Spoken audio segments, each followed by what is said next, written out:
thank you for having me, and thank all of you for coming. Hopefully it'll be a productive discussion, and you guys will leave hopefully a little bit inspired by what your government actually does for you. So, would you like to begin by reading a little from the book? I think you picked out a passage, haven't you? Yeah, Loretta and I have done a series of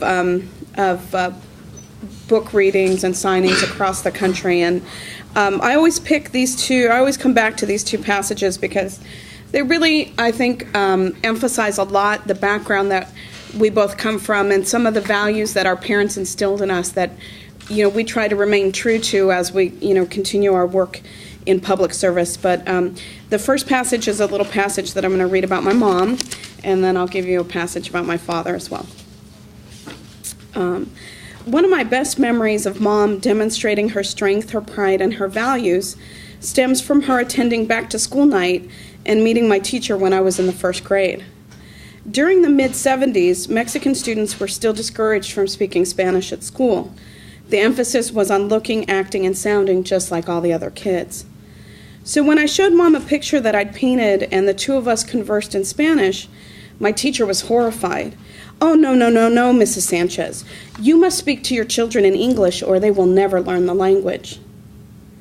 "My children come to school to learn English," my mother replied. "It's your job to teach them English. At home, we speak Spanish, and that way, when they grow up, they will know both languages." That night, I learned a very valuable lesson. Stand up for your convictions even if they aren't popular. And to this day, I admire my mom for bucking the system and insisting that we learn both our adopted and our native languages. The French have an expression that translates as, "A person who knows two languages has the value of two," and that's certainly been my experience. My ability to speak two languages and understand two cultures has been invaluable. It has helped me in every job that I've ever held, and I can't recall a single employer who wasn't glad to have access to that kind of expertise.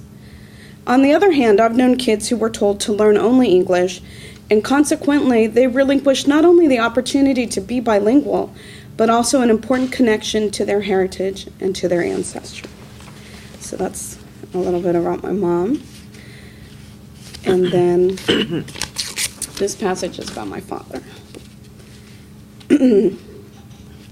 Whereas my mom was really very nurturing and very focused on us,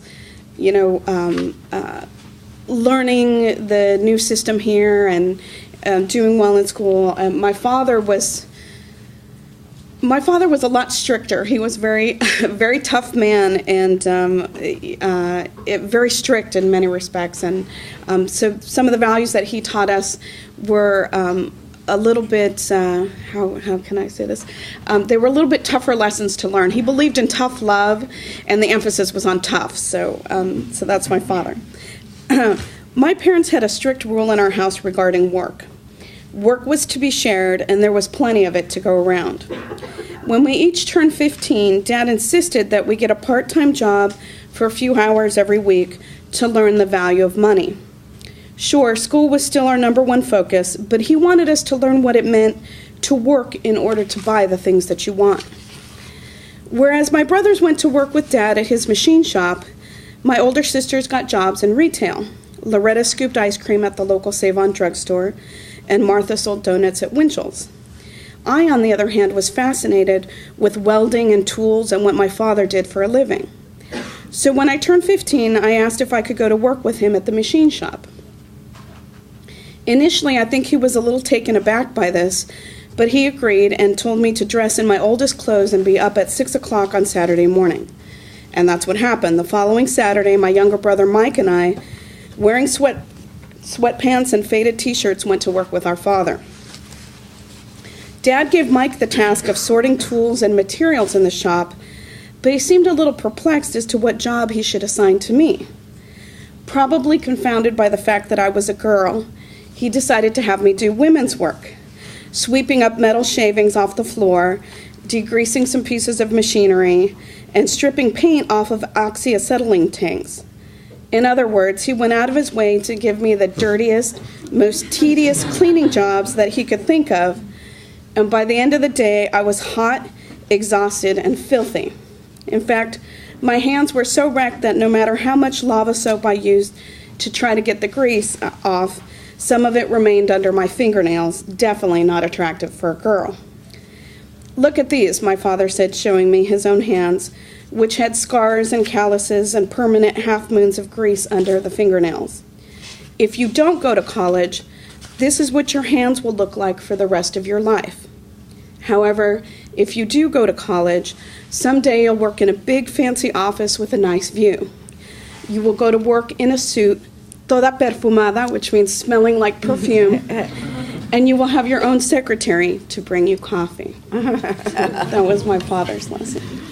Well, I'm not surprised that you chose to read passages on your parents, because one of the overarching themes of the book is the impact of your family and your upbringing on who you have become and how you do your job.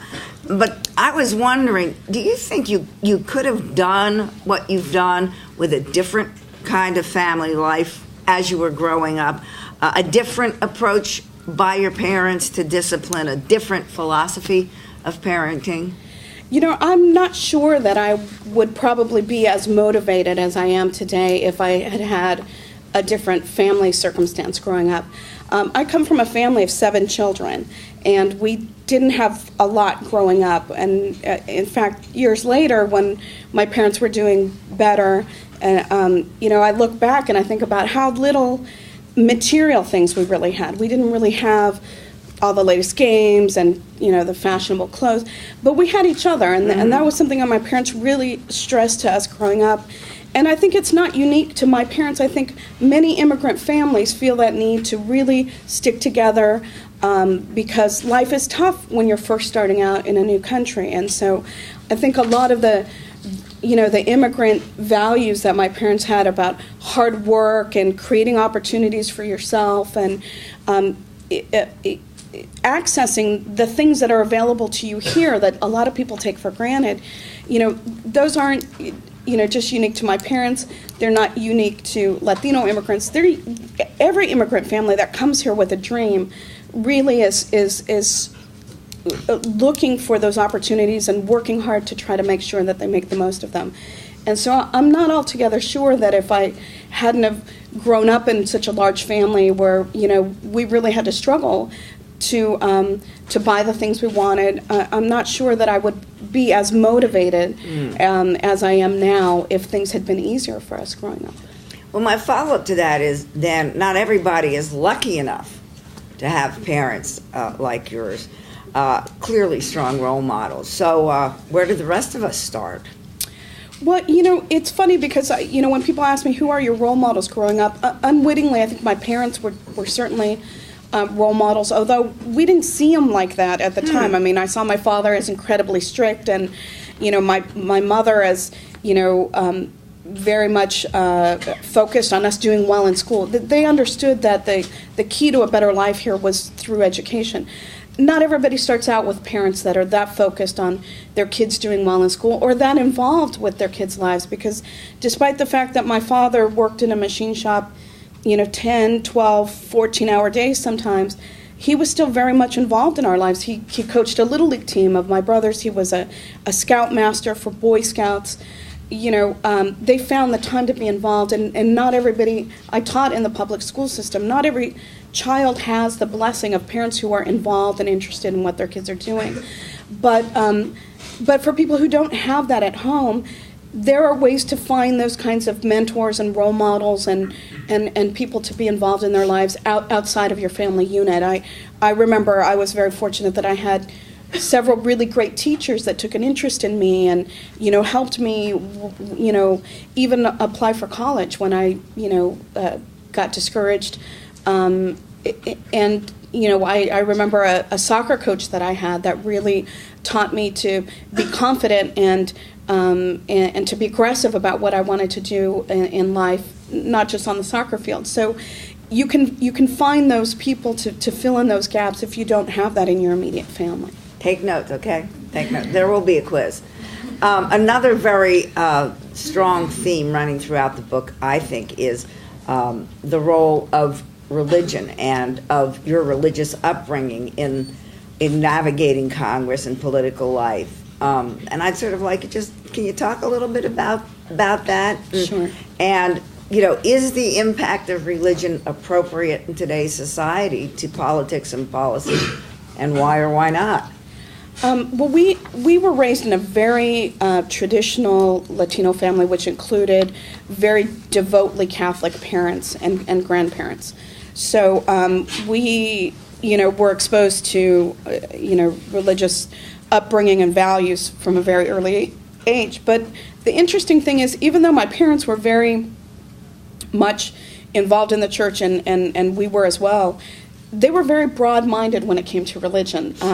We had friends on the block that were Christian, non-Catholic Christians, and during the summer they had a Bible school camp, and they invited us to go, and my parents said go, because in their view, being exposed to many different kinds of religions wasn't a bad thing. So for them, religion wasn't just a narrow, this is the one true way. It was very much learn, values from lots of different religions, and take the best of all those religions and try to implement the values that they teach you on a day-to-day basis. And very much, I think, a lot of my work in Congress that deals with working families and trying to help families that are struggling comes from a lot of the the teachings of the Catholic Church about helping the least of these, and making sure that you're not so wrapped up in material possessions that you aren't helping your fellow man. And my parents didn't just sort of expose us to that at church and then lecture to us to be responsible members of society. They demonstrated it in many of the lessons in the book. My mother, with her lessons in generosity and trying to help people who are less fortunate, that very much is a strong part of our family tradition that comes from our religious upbringing, and that's something that I hopefully guides the work that I do in Congress to this day. How would you say it guides your relationship with other members of Congress who might not think as you think on, for example, social issues? Right. It's hard to find the common ground with people that you, I think, probably disagree with most of the time. But believe it or not, there are small areas of common ground, and you try to focus on the areas in which you do agree on issues, instead of constantly rehashing old battles on issues that you clearly are not going to agree with somebody on. And it takes persistence and patience to go back time and time again to try to work with a colleague that, perhaps turn the other cheek. You never agree on, but eventually you do manage to find those areas where you can work together.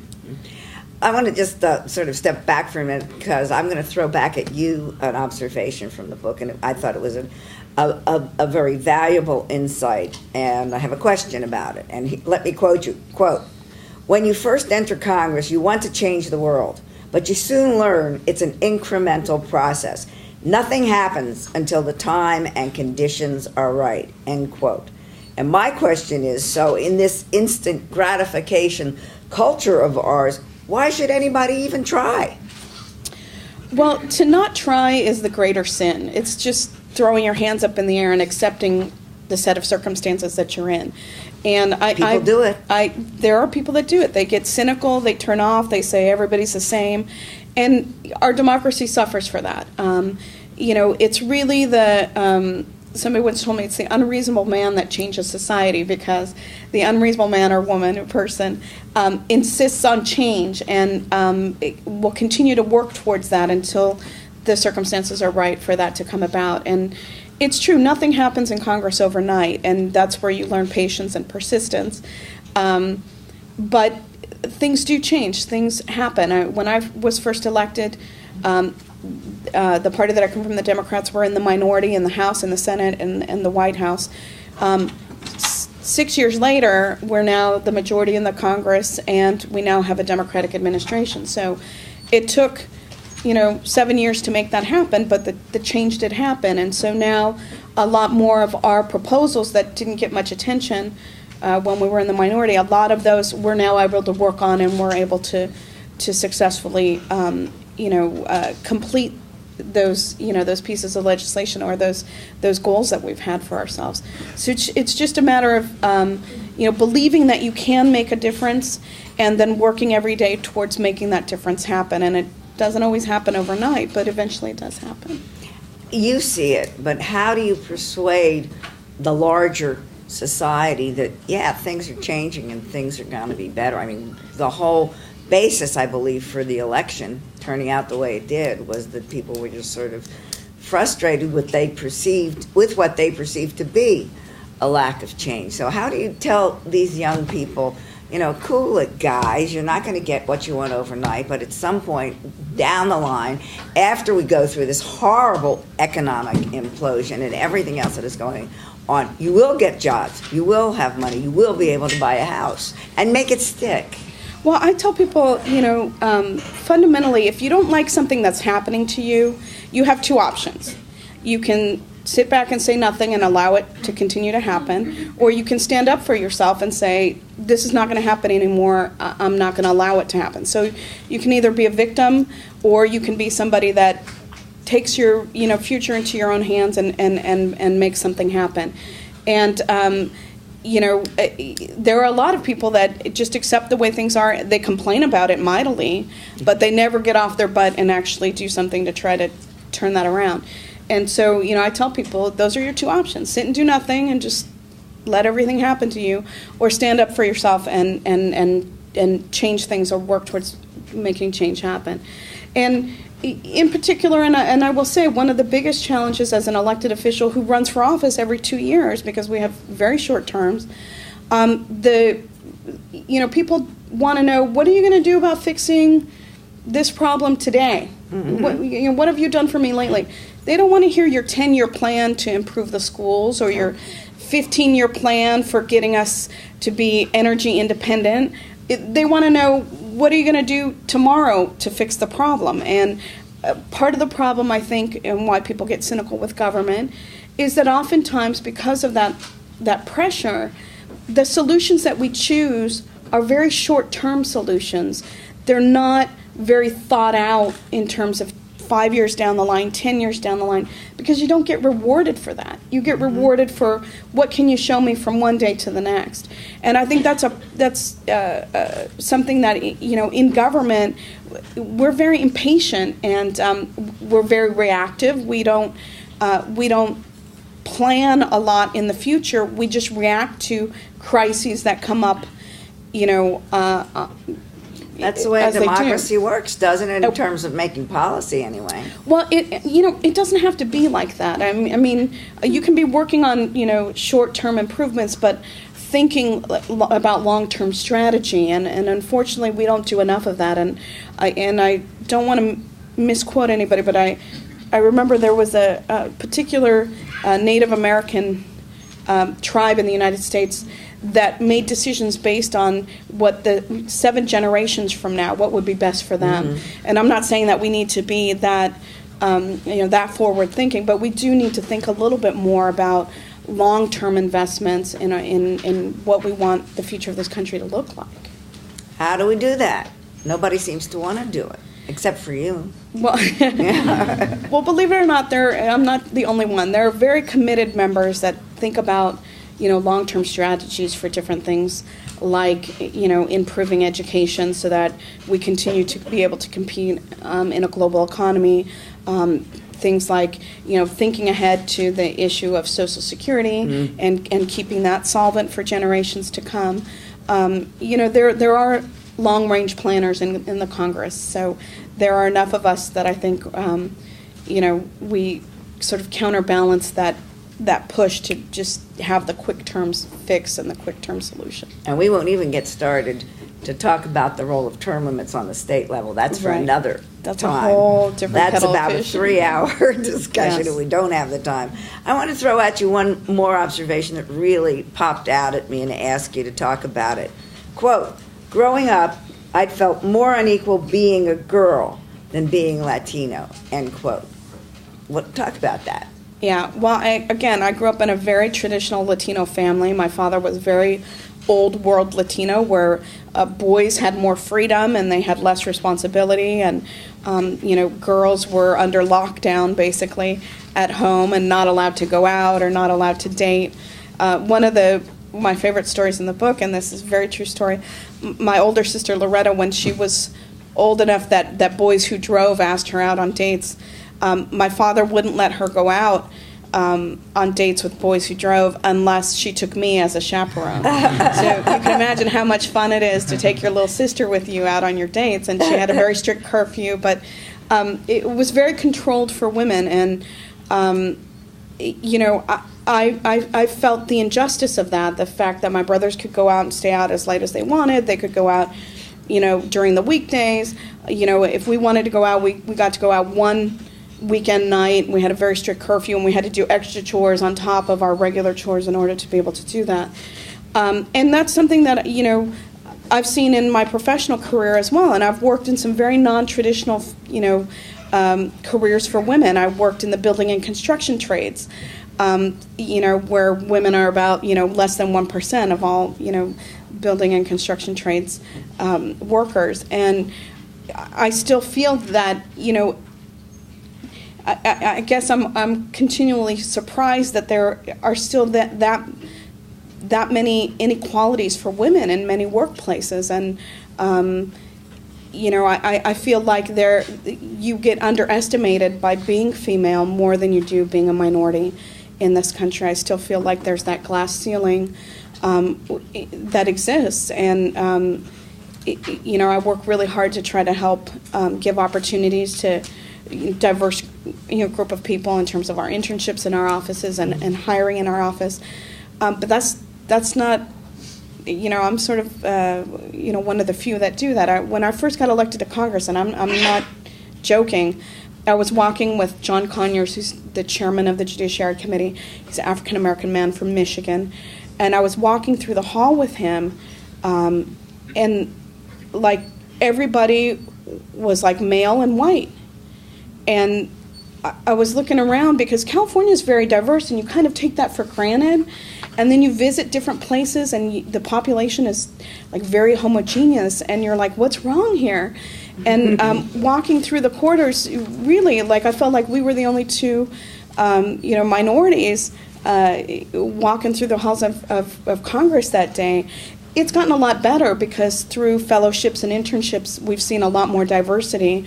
I see a lot more Latino staff on the Hill than I had ever seen when I first was elected, and African American staff too. So it's changing, but it still doesn't. I still think Congress, if you look at the composition of Congress, where women are 16% of the members and we're 50% of the population, we're still grossly underrepresented in Congress.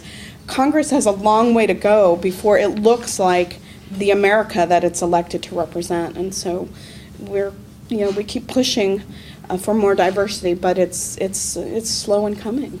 Let me just give you this little statistic I found that it has to do with the California congressional delegation. The Republicans' 19-member delegation has one female, Mary Bono. I guess it's Mary Bono Mack now. Correct. And she got the seat after the death of her husband, Sonny Bono, who was the congressman. And when I was in graduate school, it's a ghoulish joke, but the definition of a successful woman in politics was a woman who had a dead husband who was in the Senate. So the only person on the Republican side, the only woman, came up through the death of her public official husband.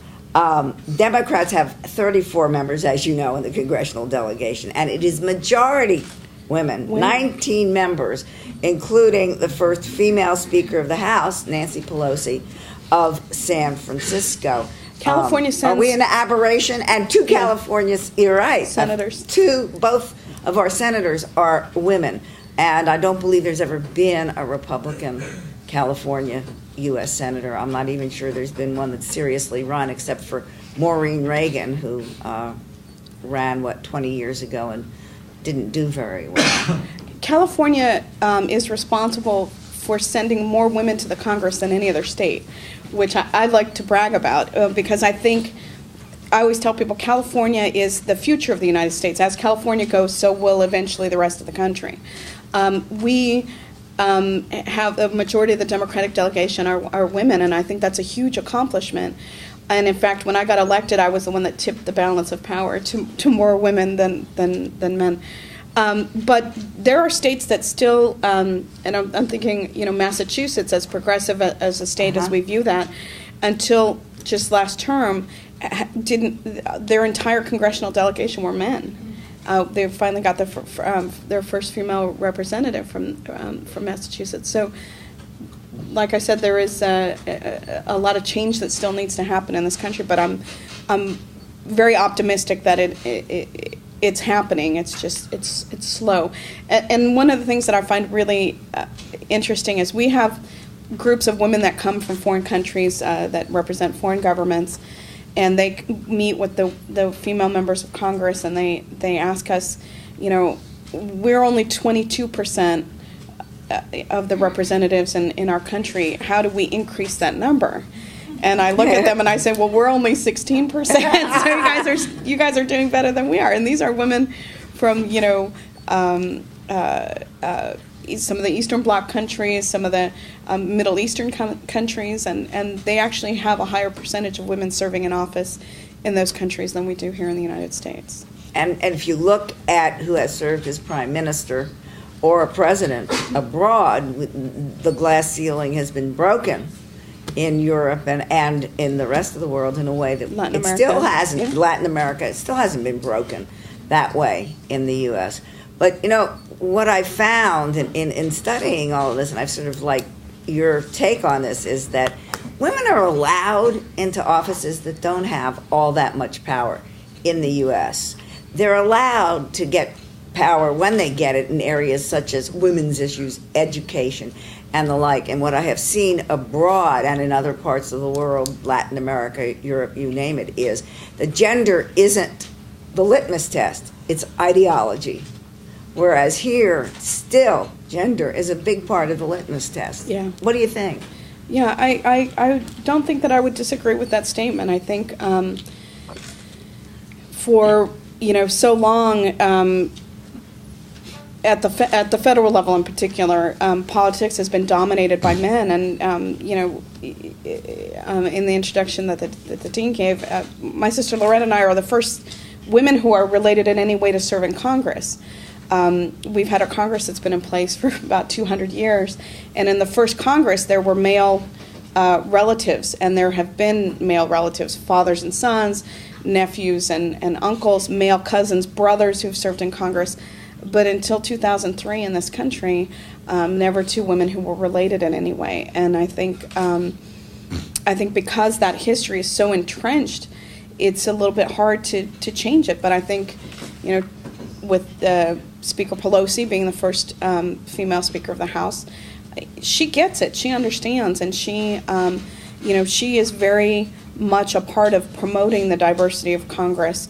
When I got a seat on Judiciary Committee, there had never been a Latina that had ever served on that committee. There were no Latinos that were currently serving on the committee when I requested that committee assignment. And the committee deals with things like immigration and civil rights. I mean, huge issues. And in her wisdom, although there were more senior members who were requesting a slot on that committee, she actually gave me that seat on that committee. And I think because she's committed to making sure that, all communities are represented in all of the committees in Congress. Just recently, on the Ways and Means Committee, never had a Latina serve on that committee. I'll now be helping formulate tax policy in this country, worrying about the solvency of Social Security, helping shape trade policy, dealing with issues like unemployment insurance and TANF funding. All of those are very important issues. There are only, until I got that seat on that committee, there are only two women. We're only two women serving on that entire committee. So we still see, this need to try to break up some of the, stereotypical ideas that, tax policy, well, that's for men to decide. We are changing that. Yeah. And Lucille Roybal-Allard, I believe, is the first Latina on the Appropriations Committee. Absolutely. Now, I think I have monopolized you long enough, and I'd like to throw out questions and discussion open to the floor. And I'm going to ask Jorge to be the major domo here. You can, you can judge, because I don't want to get people mad at me. Well, since you're giving me such an honor, I'd like to go The ahead first and ask the question? first question. Yeah, I knew that. Congresswoman, if you don't mind speaking briefly on your legislation regarding school counselors, especially given since we have high school students here and also future school counselors, and what the importance is in that piece of legislation. Sure. Well, there's one of the issues that I care very much about is education, because in the book you'll see my parents really understood that that was the key to a better life here, and it's what's given me and my 6 brothers and sisters many of the opportunities that we've had. So education is very big. And I just want to share a short story. It's also in the book, but when I was in high school, I was told by my high school counselor that I shouldn't bother to apply to a 4-year university because in his opinion, because I was Latina, I was likely to just get pregnant and drop out anyway. That was sort of the expectation that they had. And because I had other people in my life that encouraged me to apply for college, I didn't take his advice, and I ended up going to a very fine university, and that sort of launched my career. But the importance of counselors, can't be overstated. I mean, they are the ones that connect you with other kinds of help if you need help, if you need mentoring, if you need social service help. And right now, the ratio of counselors to students, even when I was in high school, there were so many students per counselor that they really couldn't provide you with a lot of individualized service or help. And if we're going to, in particular in schools that really have, students with a lot of needs, if we're going to make those schools successful schools, it's going to start with the counselors, who, again, are equipped to deal with kids who are struggling with maybe domestic violence in the home, or, drug or alcohol addiction by a family member, or, grief counseling. There are a lot of things that impact a student's ability to do well in school. So I've introduced legislation that would give grant funding to schools that would partner with universities that have students that are interested in going into counseling, to provide more counselors in schools so that students would get that individualized attention. And to sort of complement that, there's a host of other sort of legislative ideas that I've put forth to help try to reduce violence in schools, to help kids learn about other more productive things to do with their time than to get involved in bullying or harassment or gangs. One of the hot topics that I've been working on is cyberbullying, which is something that is very real and very scary, and 10 times more vicious oftentimes than the kind of bullying that you see actually taking place in schools. So a whole host of things that I work on trying to improve the environment for kids to learn, because I really feel like if kids can get to school and be in an environment where they feel safe and they are, they have people there to help nurture them along, they're going to be successful in life. So those are just a few of the legislative things I've been working on. Thank you. Okay, we're going to go ahead and take questions now. All I ask is if you just please stand and enunciate. Yes, sir. I have a question. My name is Bertrand Perdomo. I'm a PPD student here at USC. My question is, back in when you won your first election, the demographic that you were running for was very Republican at that time, and then it had switched to a very Democratic party. But I guess your opponent didn't know that. What was your strategy at that time? Okay. You're confusing me, which often happens with my sister. My sister's seat in Orange County, very much that had happened. Actually, the district that she ran in the first time, was a majority Democratic district by a very slim margin. People assumed it was Republican because there was a very conservative Republican who was representing it.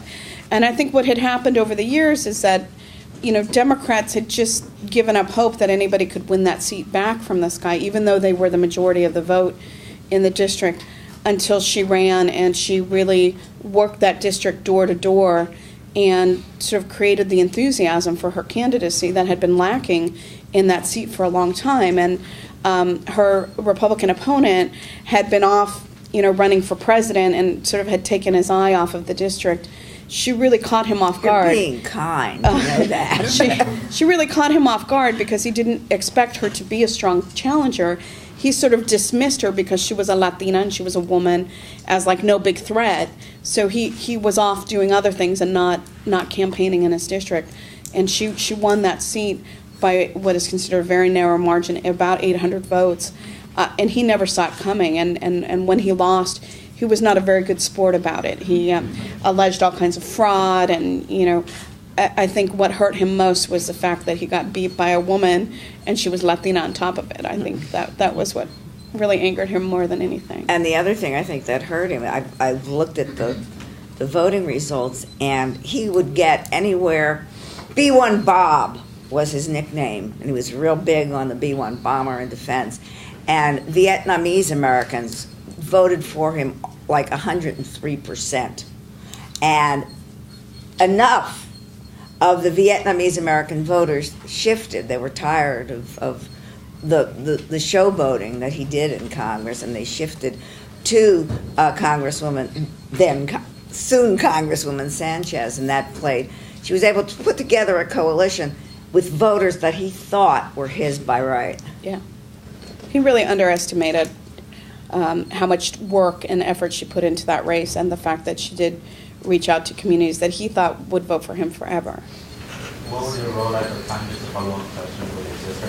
What were you doing at that time? I was practicing law at that time. I was a labor and employment attorney. And when she ran, when she won, her 2 years later, her challenger was the same challenger. He came back to run against her. I left the practice of law to run her field campaign. And in that rematch election, her first time she won by less than 1% of the vote. She won by 800 votes. In the rematch, she won by like 17% of the vote. So it just goes to show that even though he alleged all this fraud or whatever, voters were really tired of him, and they really did want her to represent that district. Yes, sir. Hi, my name is Gary Hainer, and it's a pleasure to meet you. I'm on the faculty here, but I'm also a constituent of yours in Lakewood, California. So it's great to meet you here at USC. I teach policy analysis both to undergraduates and graduate students and try to get them to think about how you do good policy analysis. And if you don't want to answer this question directly because I'm putting you on the spot, feel free to take it a different direction. But I wondered if you could imagine or think of a good piece of policy analysis, maybe from the GAO, the Congressional Budget Office, OMB, that you felt like really shaped the debate, and if it was good, what made it good and useful for you as an elected official? Sure. Well, I'll start by just, in the last term, I chaired a subcommittee on commercial and administrative law, which I went to law school at UCLA, which is a very fine institution. But I will say this. Two strikes. I will say this. Admin law was not my strong suit. So when I took over the chairmanship of that committee, I was a little hesitant because, my admin law, I was probably a C student in that class.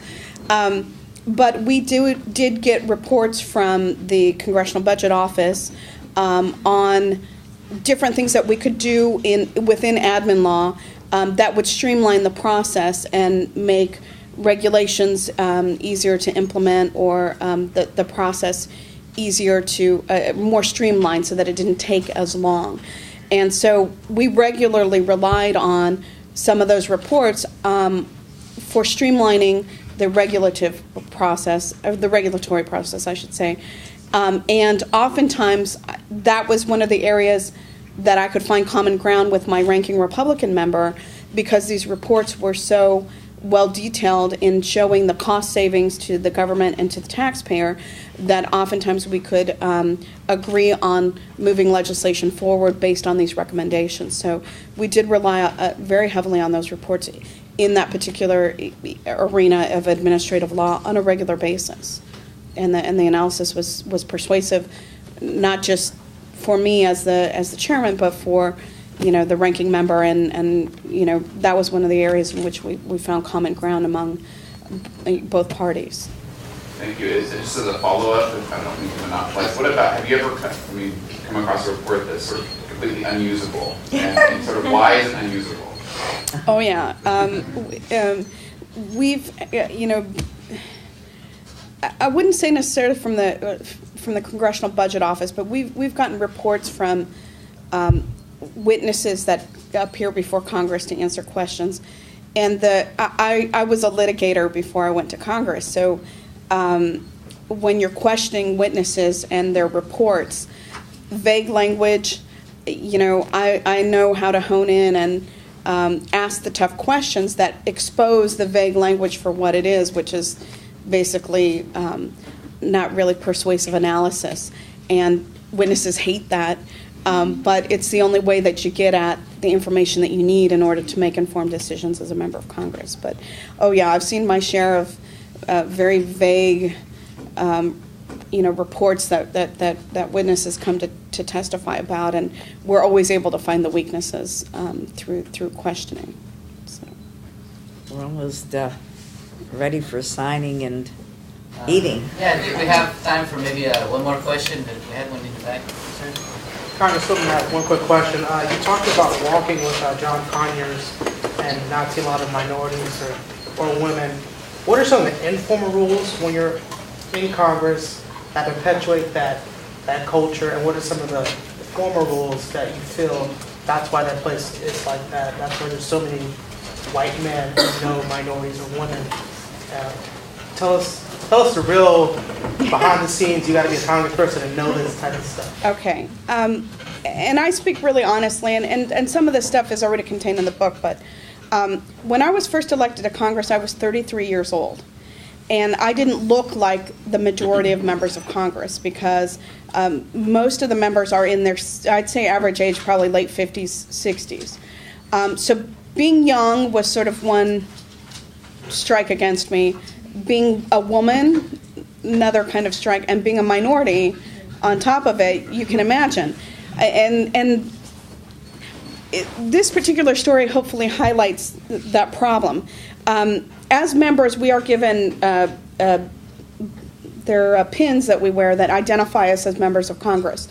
And that is for security purposes, because when the bells ring and we have to walk across the street to vote, we don't want to be delayed at the metal detectors and have to go through, have our purse looked through. And so the pins let the Capitol policeman know you're a member, you're on your way to vote, you bypass security, pretty much. So when I was first elected, I would wear my pin, and I would go to walk through, past the metal detectors, and I'd get stopped by the Capitol policemen who were asking me for my staff ID. And I would point to my badge, and I would say, I'm a member. And they would still kind of look at me, and I would say, a member of Congress. I work in the big white dome building across the street.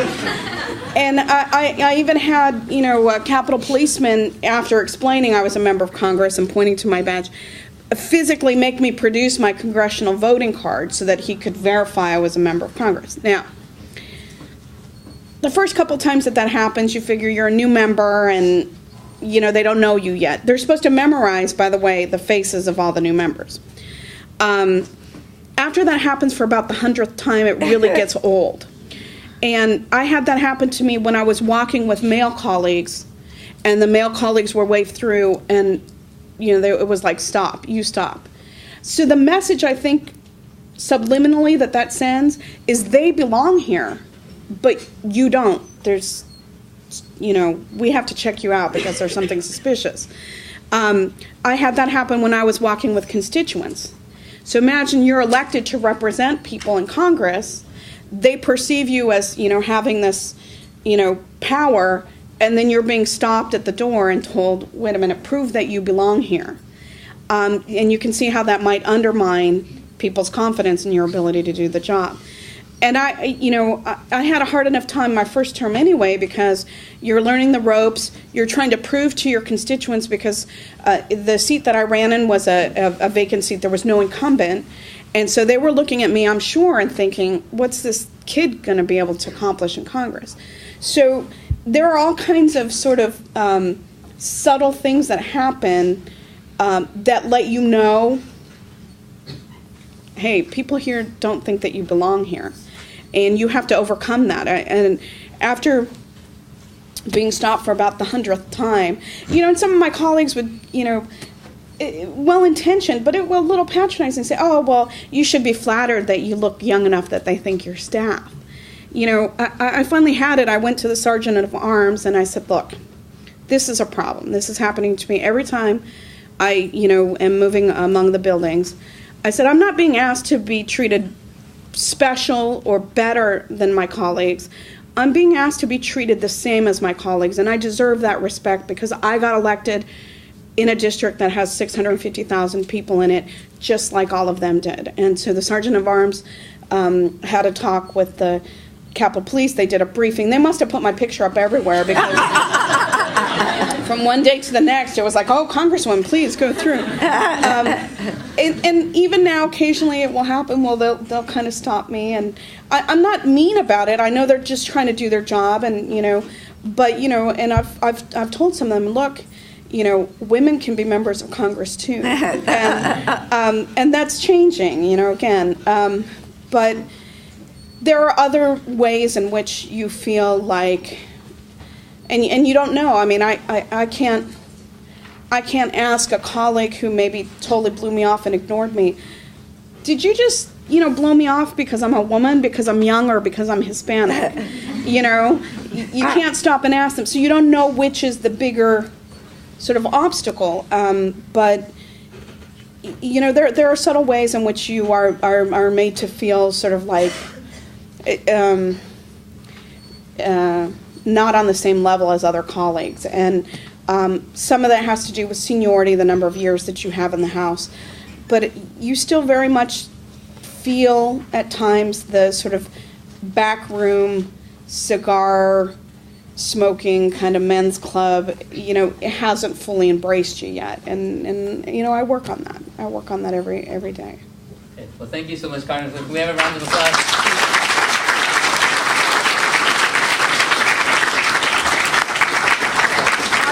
On behalf of School Counselors of Tomorrow, we'd really like to thank you for coming here and for really pushing for legislation for school counselors.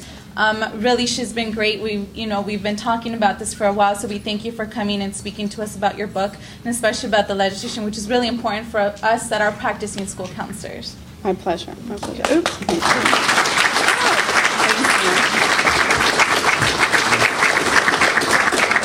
Okay, I may wear this pin, but not on the UCLA campus. Just warning you. We'll have a staff day.